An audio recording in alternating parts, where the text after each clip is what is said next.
Welcome to That Space. Happy Monday. You could be spending your glorious Monday morning anywhere in the world right now, and you're spending it with us, so I appreciate that. I'm your host, as always, Caleb Salvatore. We are laughing our way through the end of days, reporting from somewhere underground. Brought to you by Outlaw Streamers and our friends over at Blood of Tyrants Wines. Drink bloodoftyrants.com with the promo code BASED, B-A-S-E-D. Like the title of the show, will get you 10% off your order at the checkout. With two types of wine, both red and white, along with the Liquid Freedom energy drink. Drink bloodoftyrants.com. Promo code BASED, B-A-S-E-D. Like the title of the show will save yourself 10% off your order at the checkout. Support the brands that support this show.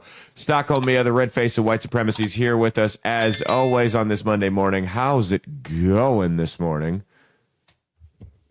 Good. She's doing great. She's doing great. This is the Unsolicited Advice segment where we take a bit of a break from political and social commentary and we dive into the depths of the internet. We find some folks who are having a little bit of a rough go about and they're asking for some help from people on the internet, but they certainly don't want our help. That's for sure. I don't give them the most orthodox of advice. But we're going to give it to him anyway. Thus the title of the series, Unsolicited Advice. Do you have any previews for these? Is there anything that the audience needs to be aware of before we jump into this, or no? No, not really. Not this Figure time. it all out. What's that? So you'll figure it all out. Figure it all out. All right, perfect. All right, well, the first one up here. Would I be the asshole for not returning my dog to her previous owner?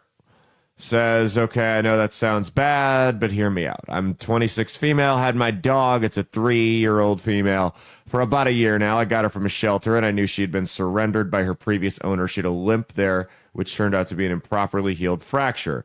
I had kind of gotten the idea that her previous owner either didn't want her anymore because of the injury or because they couldn't afford to take her to the vet.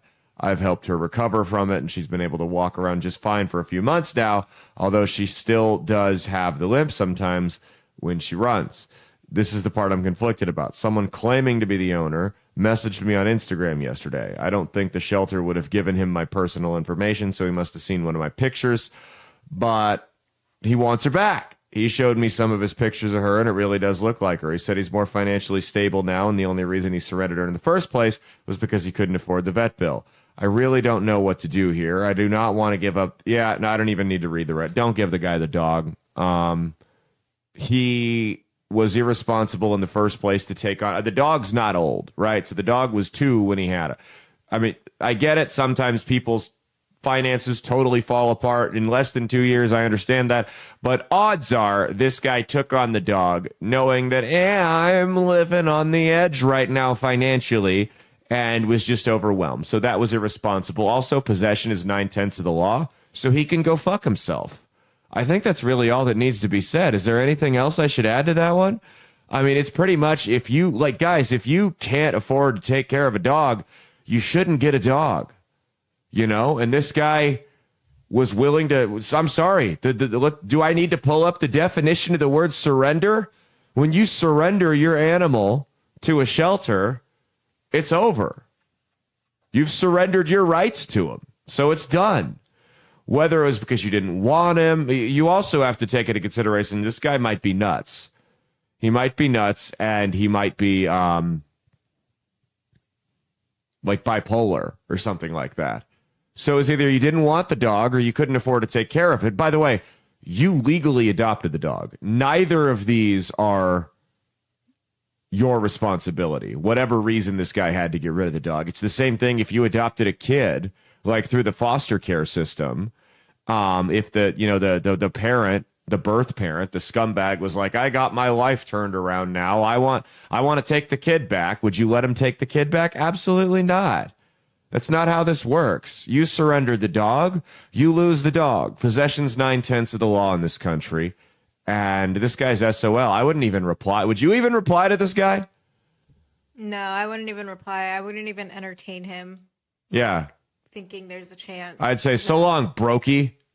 Get out of my fucking DM. Sorry you couldn't afford to take care. Listen, guys, I understand that vet bills get insane. I totally understand they get insane. And this is not a sponsor. This is free game. We have pet insurance for our dog. It costs $35 a month. Okay? $35 a month. I pay $500 out of pocket for the year on his vet bills, and then up to $50,000 for the year, he's covered at 90%. Okay? So if I had a $5,000 vet bill, I'm going to end up paying like barely any money out of my own pocket there. Right? What's 10% of $5,000? I better do that with the math real quick. 50. Is it 50? Is that what it is? No, never mind. Don't listen to me. It's $500. So total on a $5,000 vet bill, I'm going to pay $1,000. Okay. If you can't afford, I mean, you're talking, it'll literally save you thousands of dollars. When you take a pet on, you're taking on the responsibility of giving it the necessary medical procedures. Now, I'm not saying you need to be one of those people that sends their dog 12 hours away to the veterinary school where they run all these experimental treatments on them and you go $60,000 into credit card debt. That's not what I'm saying. But within reason, you're agreeing to take on the dog's medical bills within reason.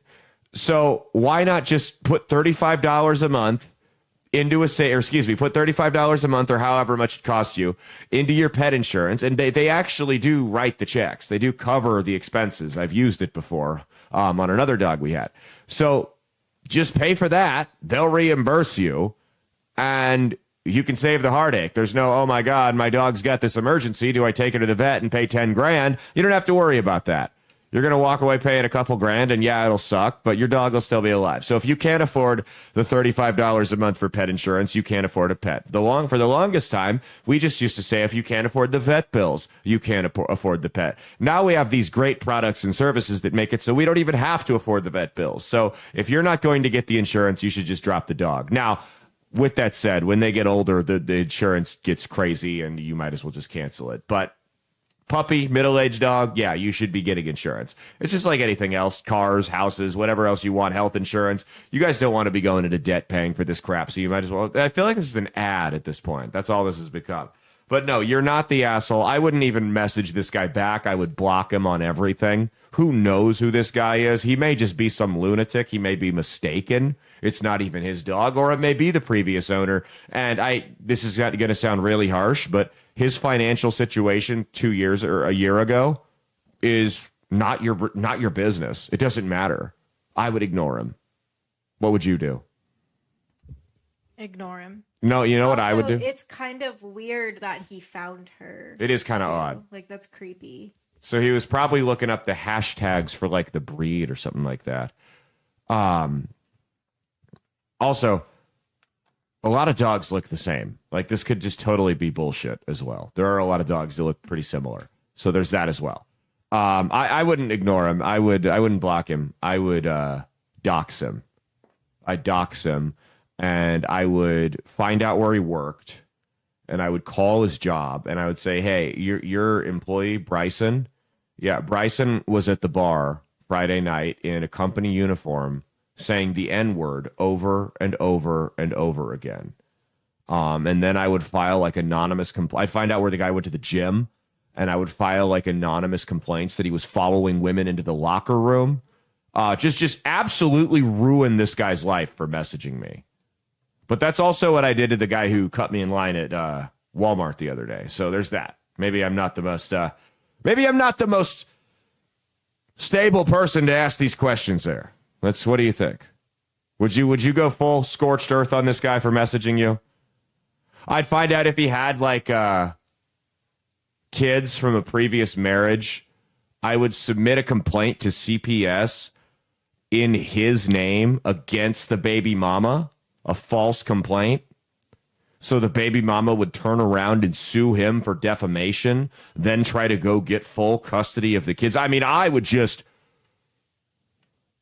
Are you a little concerned that all of these thoughts have crossed my mind at one point or another, that I'm able to just rattle them off on the air like this? Does that concern you a little bit?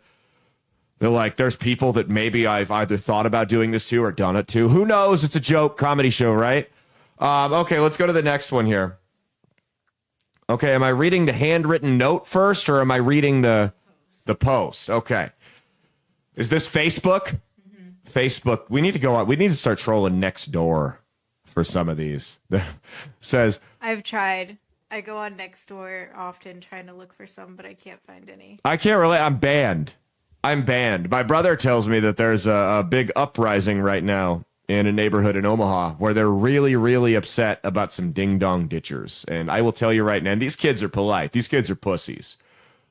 Ding-dong ditching houses at 9 o'clock at night. These people would have had full-blown strokes if they lived in the neighborhood I did when I was a teenager. So it says context. House next door used to have the most disrespectful, disruptive neighbors in it. They were evicted close to 4 years ago. The house was sold. Off and on since then, the new owners have had contractors here to fix the house. Past month is the most consistent anyone's been here. Fast forward today, after I got home from picking my kid up from school, I was gone for an hour and a half tops. I noticed 3 new balls that were clearly thrown over the fence, all in the same spot, near the only clearing and vegetation along the fence, neatly enough that it isn't something our dogs could have found and left there. I don't want anything from that house, even if it's out of attempted kindness or the assumption that they once belonged to us. I tried looking for anyone on the property, but I guess they left for the day. So I wrote a note included here explaining they weren't ours and to please not throw things over the fence anymore. Left it wedged in the front door. I did also toss the balls back over. I do plan on trying to catch someone this week to explain the above reasons why I don't want stuff they find while cleaning and to just have a civil conversation. I'm mostly annoyed that they waited until I wasn't home. I'm a stay-at-home mom, so I'm out home and outside all the time. And they didn't have the decency to leave them on the porch or something with a note. Some people I've told have said I should have left it alone, that I'm being petty, genuinely not intending to be a bitch this time, and that I'm an asshole, etc. Thoughts? Before I go any further, I don't think she's the asshole here. You shouldn't throw your trash over the fence into someone else's yard like a slob. If you don't want it, we have these things in America. At least, I don't know about the rest of the country, but here in America, we have these things called garbage cans, where if you find something that you don't want in your yard or on the sidewalk or even in your house, you can take it to the garbage can, drop it in there, and then at least once a week, this big truck comes along and it picks the garbage can up, throws the contents of it into the back of the truck, sets it back down, you wheel it back up from the curb at the end of the day, and you never have to see it again. And guess what? Your neighbors don't hate your guts. You don't come off as an inconsiderate asshole. And everything's peaceful. You avoid unnecessary conflict. And maybe all you had to do was walk an extra 10 to 15 steps to avoid the whole thing. Is this note going to make me change my mind here? Okay, I didn't know if she was really bitchy. I don't think so. She says, I noticed a few new balls. Our kid doesn't play with these, so we've never bought them. In our backyard by the fence, not sure if you thought they were ours or we're trying to practice sharing, but please don't toss stuff over the fence. That's a little passive-aggressive. Says, P.S., we went ahead and returned them to you. Just throw it in your trash next time. Yeah, I think that the note might add a little bit of unnecessary confrontation to it. See, if it were me and my neighbors were throwing things into my yard, I would throw the ball, especially if they had a dog, throw the ball back into their yard after I had dunked it in antifreeze. Just so the dog could pick it up. And then I would, I would siphon their gas from their car, spit the gas out all over the grass, so I would just totally go scorched earth and kill their whole lawn. This is just basically me telling people how to extract petty revenge right now. This whole episode. It's just me politically, comedically speaking. These are never things I would do. This is a joke show, right?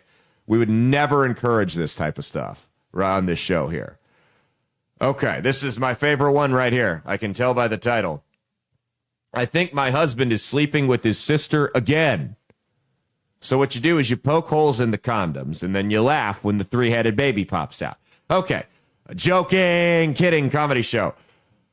Says long, ridiculous post. This is 4 paragraphs. What illiterate redneck grade school did you go to where 4 paragraphs? This isn't even 3 paragraphs with one sentence on the last one. How is that a long post? So when my hubby was 12, whenever someone refers to their husband as their hubby, it's a red flag. I've never seen productive, healthy marriage where the wife refers to the guy as her hubby. It's the same as partner. If Mia ever I don't remember who I was telling this to the other night. If Mia ever referred to me as her partner, I'm filing for divorce by the end of the business day. Says, long, ridiculous post, but bear with me. So when my hubby was 12, his mother passed. I just can't. I'm not going to say that. It's husband. When my husband was 12, his mother passed. At age 14, his father remarried. The new wife had a daughter his age. They all lived in one house. Apparently, my husband and his stepsister used to sneak around their parents and engage in adult activities. This is some old man with his hand in his pants writing some fan fiction here. This is straight out of a fucking porno. You should be ashamed of yourself. Says this went on for years. Me and my husband married at 23. I always thought my husband and his stepsister were close, but I just assumed it was from growing up together. A few years ago, I found out he was having an affair with her. I didn't even know what to say. I had no idea this. Oh, we need the Sweet Home Alabama guitar riff for this. We're going to add that as a sound effect. Whenever anything about like incest or anything comes up like that, we're going to play that one. I always thought my husband, a few years ago, I found I was having an affair with her. I didn't even know what to say. I had no idea this relationship even existed. I can't even wrap my mind around it. So this lady's never been on Pornhub, is what she's saying here. Obviously, me and my husband entered counseling where I found out all the details from his childhood and just how close they really were. Somehow, I was able to overcome for the sake of our children. However, for the past few months, he's been acting weird, coming home late, being protective of his phone, not wanting to have sex. He always does, and I swear I can even smell his sister's perfume on him. I'm surprised that the sister has perfume that lasts more than an hour, because these seem like the type of people that would wear like Walmart perfume. You know what I mean? I can't imagine it sticking on anybody for too long. That's It says, we barely got through this the first time, and I'll be devastated if I find out it happening again. My husband claims that she was his first love, but I'm his forever and after love, the one that he can't live without. Well, I think that last sentence might be a lie. I think it might be a lie. There might be some middle ground here for you, though. You know, our good friend, Rabbi Buttplug, Rabbi Shmuley, as we all Rabbi know. Buttplug? He's got some advice for couples that need to spice some things up in the bedroom, and it's this little thing called role play. So here's what you do. You tell them, you know what? You can't keep having sex with your sister. If you want to stay married to me and I'm really your forever and always, you have to stop having sex with your sister. However, I'll meet you in the middle and I will role play as your sister when we have sex. And that's how we'll meet in the middle on this. And that's how we're going to save the marriage. With role play incest, we'll save the marriage. Do you think, am I on to something here? I think you are. It's something everyone should try. I don't know who you're trying it with, because it sure as hell ain't me. You should, is this person's account still active? Because if it's still active, I want you to go on Reddit and message her and say that, hey, we run this fairly popular in niche corners of the internet podcast. We would love to get you, your husband, and his sister on for an interview. If you've got time, it'll all be through Zoom. Nobody's got to show up in person. If you've got time, please shoot me a message back on here. Or you can send them my email, Caleb95. Let him know, because I think that would be a great unsolicited advice. And I can mediate, and I can pitch the three of them my idea here. And I think for the stepsister, what we'll do is, you know how they have those things where you can mold the penis? So like women whose husbands are constantly traveling for work, they'll get like a mold of their husband's penis into a dildo. We'll do that with the brother. And I think I'm going to be able to save this marriage. Tell her that. Say, we run this podcast, somewhat popular in very niche corners of the internet. Our host thinks he can save your marriage. Do the three of you want to come on Steve Wilkos show style and do a sit down? Message me back on here. Don't give her my email. I don't want these trash people to have my email. Tell her to message you back on there and see what they say, because that'll be our unsolicited advice if we could pull this off. I'm going to be able to save this marriage. I'm telling you right now, I'm going to be able to save this marriage. I have never been more confident in my ability to do anything than I am right now in my ability to save this broken home. And more importantly, we're going to keep some kids as parents together as well. Okay, we're going to keep parents together in the home, helping lower the crime rate. We're going to spicing up these people's sex lives. And then we're going to hook the stepsister up with Justin Healy. We're going to hook her up on a date with Justin. And I'm just going to be helping everybody out here. That's how this is going to play out. I got this. Do you think that so it's not like they grew up together. They were like 14. Do you think that makes it less weird? Not the cheating part, that when they were kids. No. You don't? I mean, obviously, it's not as weird as two brothers and like a brother and sister who grew up together. Sure. But it's still weird. It's not okay. No, I'm not saying it's okay. I'm not saying it's something we as a society should accept. But, like, you're two adults, right? You want to get married, whatever. You have two kids that have never known each other. They're the same age. They're right when all their hormones are firing off. And you're going to put them in a house alone? What the fuck do you think is going to happen? I mean, that's fucking biology. I'm not saying it's okay. It's disgusting. But I would strongly advise any of you against this, because I wouldn't be surprised if this happened. It's like that one show, Life with Derek. Oh, that show was creepy. I remember watching that show when I was like in middle school. Were we in middle school when that was on? We were like grade school. Grade school. And I remember even thinking then that the vibes between the two step siblings were weird. And then I saw a TikTok about it, and it was like millions of people thought the same thing. And it only ran for like one season, didn't it? And it was infamous. Yeah, everyone was like mad uncomfortable by it. No, I'm not saying that hooking up with your stepsister is the right thing to do. I'm just saying that I'm not surprised when I hear about that shit happening. When you interject two people that are the same age and where your hormones are going crazy and your brain's not working properly. I mean, what do you guys think's going to happen? That's why you shouldn't get divorced. And if you do, and you have teenage kids, you should just stay single until those kids grow up. And then you can do what you want. But that's what I'm advising you. That's what I'm advising you to do. But I will save this marriage. There's no doubt about it in my head. So, any closing comments you'd like to make? Did you message her? No, I didn't message her. You did? I didn't. Are you going to? I will, if you want me to. Do you think they'll come on? No. Not a chance. Absolutely not. Not a chance in hell. Maybe, well, they sound trashy. I mean, like the Maury Show got guests on it. What was it, Jerry Springer? Dr. Phil's like the classier Jerry Springer with less fighting, you know? They all got guests on them. Where do I go to find trashy guests? That's what I want. Where are the trashy guests at? That's my question right there. I'm looking for the trashy guests.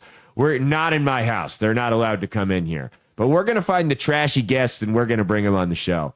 All right, anyway, that's been our show. We'll see you guys Wednesday for the midweek check-in. Stay tuned for that. Cheat on your taxes, not your spouse. And if you do cheat on your spouse, don't do it with your fucking sister, you weirdos. But stay based.